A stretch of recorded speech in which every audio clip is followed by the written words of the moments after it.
Hola a todos. Mi nombre es Bruce Temkin, soy el director de Qualtrics XM Institute y estoy súper emocionado de poder estar aquí con vosotros en este congreso.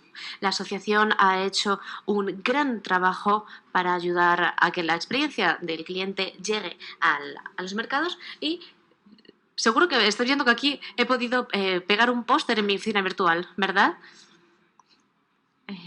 Bueno, estoy encantado de poder estar hoy aquí con vosotros y de hablaros de la evolución de la experiencia de cliente. Es verdad que el título de mi ponencia es un poco larga, voy a estar hablando ni más ni menos que de 20 años de experiencia y de historia. Estoy aquí en pantalla completa, pero voy a pasar una pantalla un poco más pequeñita para poderos enseñar algunas diapositivas. Bien, creo que lo que vamos a hacer va a ser empezar hablando un poquito del contexto, de la historia. ¿De qué estamos hablando cuando hablamos de experiencia de cliente, de XM? Somos una empresa que estamos haciendo constantemente investigaciones sobre las mejores prácticas, las tendencias. Estamos creando una comunidad mundial de gestión de experiencias. Estamos haciendo formaciones y certificados. Si queréis saber ¿tenéis alguna pregunta sobre nuestro instituto?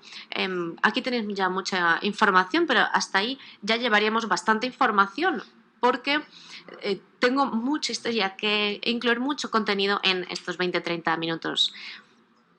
No más ni menos, como decíamos, estamos hablando de 20 a 30 años de experiencia de cliente. No me quiero extender eternamente, sino que me quiero centrar en el año 2020, porque representa un punto de inflexión entre dos fases de gran volumen, cada una de ellas, en cuanto a la experiencia de cliente. En primer lugar, tenemos la década anterior, en la que se estableció una disciplina, se crearon las capacidades, el lenguaje, las herramientas, los profesionales que iban a ser expertos en el arte de la experiencia de cliente. Y a partir de este punto de inflexión hay otra década que, en mi opinión, va a centrarse en la integración de estas capacidades en las empresas. Entonces, en la década anterior estábamos hablando de crear este arte de la experiencia del cliente, y en la siguiente década todo tendrá que ver con su integración, cómo hacer cambios en las empresas con todas las capacidades y funcionalidades que hemos creado en la década anterior. Por supuesto, estamos viendo que la línea del tiempo es demasiado extensa, por eso vamos a ir al principio de ella para ponernos un poco el contexto. Veamos a ver qué estaba pasando en el año 2010. Tenemos Avatar, que fue seleccionada como película del año. Para mí, mi Distrito 9 fue mi favorita de entre las finalistas, porque creo que es una película bastante inteligente. Y si, por ejemplo, si vemos las canciones del año, tenemos TikTok de Kesha. Y, por ejemplo, para mí, mi favorita era la de Hey Soul Sister, de Train. Y la persona del año, según la revista Time, fue Mark Zuckerberg. No creo que este año volviera a ganar este galardón, ¿verdad? Pero es importante pensar, Bruce, creo que no estás entendiendo nada de nuestro mundo para hablar de eso como si esto es lo que ocurrió en 2010. Porque esto es un poco una diversión de la atención. Porque ¿qué es lo que realmente ocurrió? ¿Qué fue lo más importante que ocurrió en el año 2010? Aquí lo vemos, gol. Sí. Sé que quien ganó la Supercopa fue España, por supuesto, la Copa Mundial. Bien, esto sabemos lo que pasó en vuestro mundo en 2010, pero vamos a ver qué es lo que ocurrió en el mío. En el año 2010 podemos considerarlo como el inicio del movimiento de la experiencia de cliente. Fue cuando empezamos a oír a personas hablar de este nuevo concepto, y yo creo que fue el momento en el que, bueno, yo por ejemplo lancé el grupo Temkin, que es el grupo que ha seguido en mi carrera, que me ha seguido en mi carrera en estos años, con la creación de las diferentes prácticas de experiencia de cliente que existen ahora mismo. Y también lo que hice fue crear una empresa que estaba centrada en ayudar a las empresas a transformarse, pivotando alrededor de esta experiencia de cliente de una forma con mucho éxito. Hicimos cosas geniales. Y esto estaba muy enfocado en ayudar a las empresas a absorber todos estos conocimientos y estas capacidades. También en 2010 empezamos a diseñar a los profesionales de experiencia de cliente. Esto lo diseñamos en 2010 porque fue cuando vimos una necesidad. Nos dimos cuenta de que necesitábamos a una serie de personas que no pensaran únicamente en la experiencia de cliente, no solamente que quisieran hacer algo mejor para ellos, sino que necesitábamos personas que se vieran a sí mismos como profesionales de experiencia de cliente. Como todos sabéis, esta es una profesión real, con actividades y con tareas reales que hay que desempeñar. Yo creo que en 2010, por lo menos desde mi punto de vista, me alegro y estoy orgulloso de decir que estuve en los inicios de un movimiento con mucho éxito. Estoy seguro de que todos vosotros estáis haciendo un trabajo excepcional al respecto y las empresas y las grandes compañías de hoy en día no serían tan buenas si no hubieran tenido todos estos profesionales detrás de ellos. Este fue el año como el pistoletazo de salida de esta disciplina que se fue estableciendo. Es verdad que en este momento había diferentes lenguajes, las personas no se entendían o no entendían todo el complejo lenguaje alrededor de la experiencia del cliente y lo que hizo falta fue una simple encuesta, una vez al año, a los clientes. Y todo esto después se presentaba en un PowerPoint. Esto es lo que la mayoría de las empresas hacían respecto a la experiencia del cliente. Una gran encuesta, un montón de preguntas y después un PowerPoint que se presentaba cada año, lo presentaban los directivos de la empresa y después tomarían algunas decisiones, harían algunos cambios o no, lo ignorarían y el año siguiente volverían a repetir el mismo proceso. Entonces, ¿qué ha ocurrido en esta última década? Nos hemos dado cuenta del valor de la experiencia de cliente. Hay muy pocos grandes directivos que hoy en día digan que la experiencia de cliente no es importante. Esto es un cambio drástico respecto a la década anterior. No significa que sean muy buenos en darle valor o en apreciarlo o en utilizarlo, pero al menos lo entienden, son conscientes de su valor.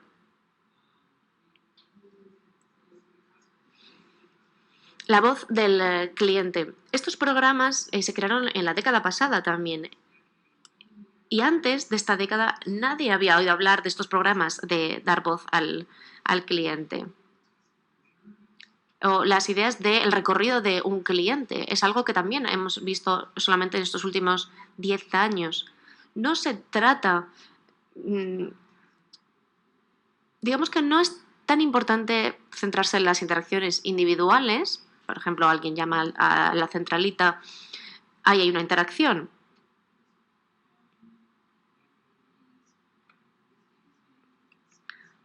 Aquí podemos, ver si hemos podido satisfacer los objetivos emocionales del cliente o si fue eficiente. Pero, ¿qué le importa al cliente? Es resolver la cuestión por la que llamaron, en primer lugar. No se trata solamente de una sola interacción, se trata de todo su recorrido. ¿Qué es lo que tuvo que hacer o qué es lo que tenemos que hacer para satisfacer mejor las necesidades de los clientes? En cuanto al diseño de la experiencia, bien, el diseño ya existía antes de esta década.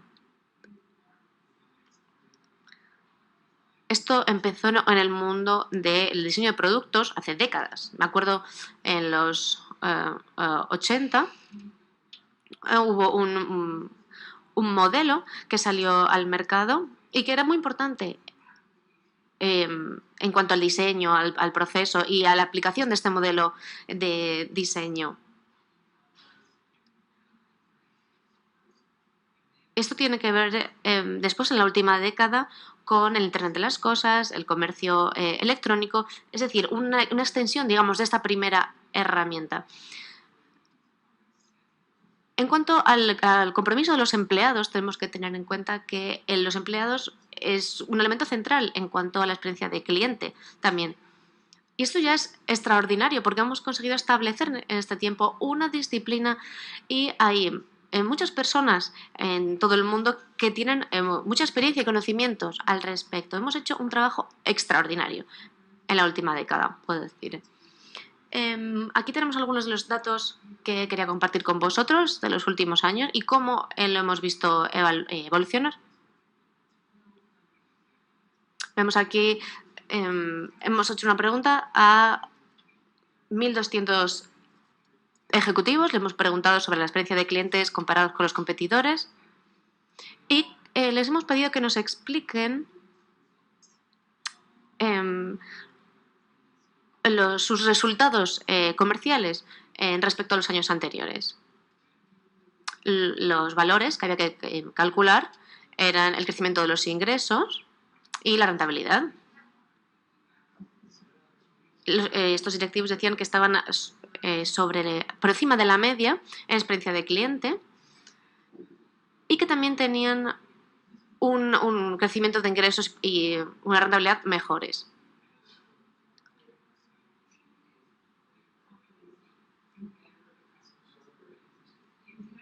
En general, las empresas que tienen un buen desempeño en experiencia de cliente no tienen un tan buen desempeño en otras áreas del negocio. Lo que necesitamos, o donde necesitamos estar en cuanto a los niveles de madurez de la experiencia de cliente, los tenemos aquí. Este es un modelo de 5 fases de madurez de experiencia de cliente y podemos ver que a 3/4 partes o 3 de cada 4 empresas están en los primeros. Está bien, porque esto quiere decir que de lo que hemos hablado hoy ya es una fuente de posibilidades para poder pasar para poder hacer evolucionar esta madurez en la década siguiente. Y aquí tenemos esta gran encuesta mundial que está centrada en la experiencia de cliente de forma universal, digamos. En todos los países en los que hemos realizado esta encuesta hay ejecutivos que están centrándose más o menos en algunos elementos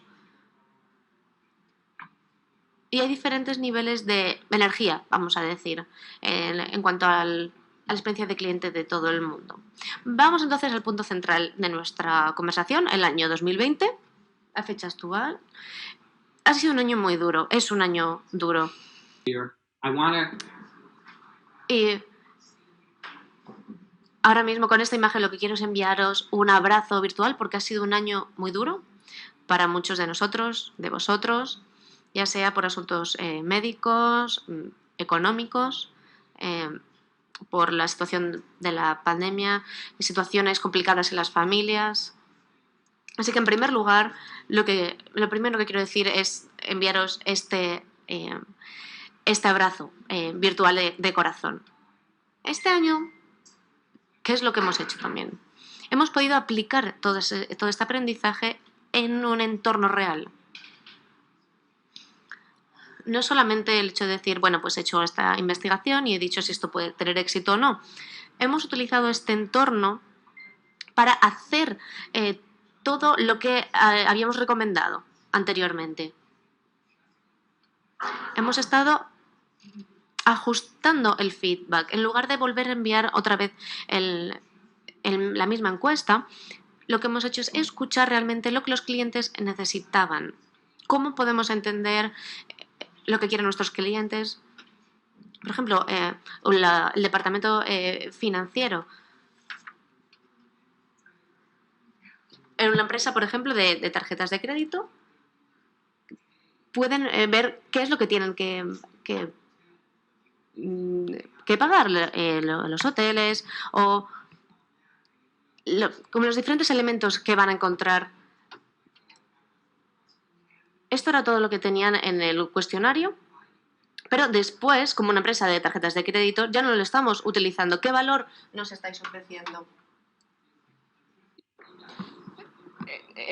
Hay que escuchar de manera diferente y pasar menos tiempo con las métricas históricas, porque si no sabemos cómo se ha hecho, pues lo que tenemos que hacer es saber qué es lo que hemos aprendido, cuáles son las prioridades que tenemos para actuar y asegurar que hemos aprendido bien las lecciones. Creo que todas estas lecciones, estos momentos en las personas representan lo que vamos a hacer en la próxima década a medida que definimos las capacidades que tenemos que tener en la próxima década.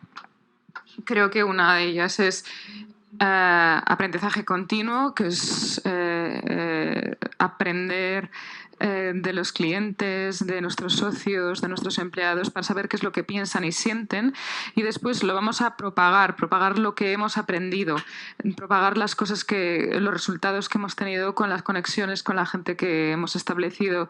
Entonces hay que saber cuáles son los resultados en el momento adecuado y además con la gente adecuada para que podamos adaptarnos de manera rápida. Tenemos que construir las capacidades para aprovecharnos de estos resultados, de las lecciones aprendidas. A medida que creamos más información valiosa, las informaciones pueden hacer algo con esta información.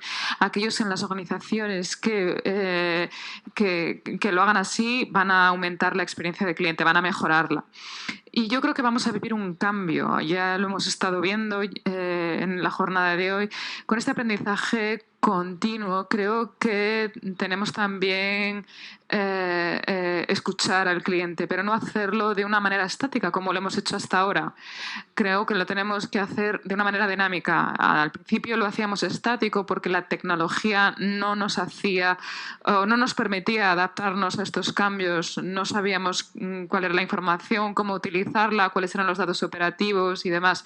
Pero ahora todo esto ha mejorado y en lugar de hacer las mismas cosas una y otra vez, como si no estuviéramos aprendiendo, tenemos que pasar a una instrumentalización dinámica, que es cuando nuestro proceso de escucha se puede ajustar de manera diaria en base a lo que descubrimos y en base a cuáles son nuestras prioridades para nuestro negocio en cualquier momento. Esto requiere al menos un cambio y pensar, bueno, pero ¿qué es lo que estamos escuchando? ¿Cómo podemos escuchar de una manera más proactiva? ¿Qué tenemos que hacer en nuestros negocios? ¿Qué tenemos que lograr en lugar de ajustar todos los procesos de escucha estáticos que teníamos antes? En lo que se refiere a propagar la información o los resultados, lo que hemos descubierto, bueno, pues no vamos a hacer una especie de informe repetitivo de lo que sabemos. Antes era siempre lo mismo, una y otra vez. Pero en lugar de ello tenemos que pensar en cómo podemos crear una inteligencia que sea accionable, que sea activa. La inteligencia accionable significa que nos tenemos que fijar en los trabajos que las personas están desempeñando a la hora de desarrollar esta información que hemos aprendido de los clientes. Entonces, esta propagación de información va a ser un poco mejorada a través de la analítica de datos para saber que las personas adecuadas lo están utilizando y que de una manera significativa podamos interpretar los resultados, no solamente tablas con resultados, cuadros de mandos, etcétera, sino información en una forma que sea fácil de utilizar. Y además, de esta manera nos podremos adaptar rápidamente, que es la última fase. Hoy hemos hablado de que en el pasado hacíamos mejoras periódicas, pero ¿cómo podemos priorizar problemas que encontramos en nuestras empresas o nuestras organizaciones? Pues este proceso de crear una lista de problemas pues no es lo que el futuro nos va a demandar. Es demasiado lento y no se aprovecha de toda la información que tenemos. Lo que espero que en el futuro ocurra es que haya o que implementemos unos procesos adaptativos para saber cómo actuar de manera mucho más automática de la que hacíamos en el pasado, para tomar decisiones sobre cómo tratamos a clientes individuales, por ejemplo. Es una especie de flujo continuo de un ciclo productivo donde los gestores o los directores ya tengan información muy valiosa de qué segmentos o qué características de un producto, qué segmentos de clientes tenemos en los que tenemos que invertir para que el proceso sea mucho más fluido. Todo esto tiene que ver con la adaptación rápida a los cambios para que todo sea parte de un proceso continuo. Este es un poco lo que hemos hecho hasta el 2020, pero la década anterior pues era esto, establecer una especie de disciplina. Y ahora ya no se trata de decir que la disciplina ya no la tenemos que establecer, que está todo terminado. No, creo, sin embargo, que podemos hacer cada vez más y que hemos llegado a un momento en el que tenemos las bases de una disciplina que ya estaba establecida en la próxima década. Sin embargo, lo que quiero que nos centremos, o yo también lo haré, es cómo podemos integrar todas estas capacidades, todos estos resultados e información que obtenemos del aprendizaje, cómo podemos encajarlas en nuestros procesos dentro de lo que nosotros consideramos la experiencia del cliente en nuestras organizaciones y cómo podemos ser capaces de integrar estas capacidades en nuestras actividades diarias dentro de nuestra empresa para que estemos cambiando realmente de lo que hacíamos en la primera década a una nueva década, una próxima década donde vamos a tener que tener un impacto realmente sustancial, desde lo que era antes una especie de disciplina o artesanía a algo que realmente produzca resultados. En la próxima década, España tiene que ganar otra Copa Mundial, como hemos dicho antes. Espero que hayáis disfrutado de este viaje. Hay muchísimo trabajo por hacer. Habrá muchísimo trabajo por hacer para que podamos tener un éxito colectivo, para que nosotros podamos conducir al mundo en la dirección en la que queremos que se dirija. Y para eso es importante que vosotros sigáis vuestro camino, que mejoréis y que os centréis en esta integración de capacidades, de cosas que habéis aprendido en vuestra empresa. Yo realmente estoy esperando la próxima década con emoción y creo que es el momento de cambio, creo que va a estar bien, creo que vamos a salir airosos, pero creo que tendremos un impacto mayor si cambiamos un poco la perspectiva de lo que hemos hecho en el pasado. Creo que es un buen momento y una buena oportunidad para todos nosotros. Simplemente quiero daros las gracias.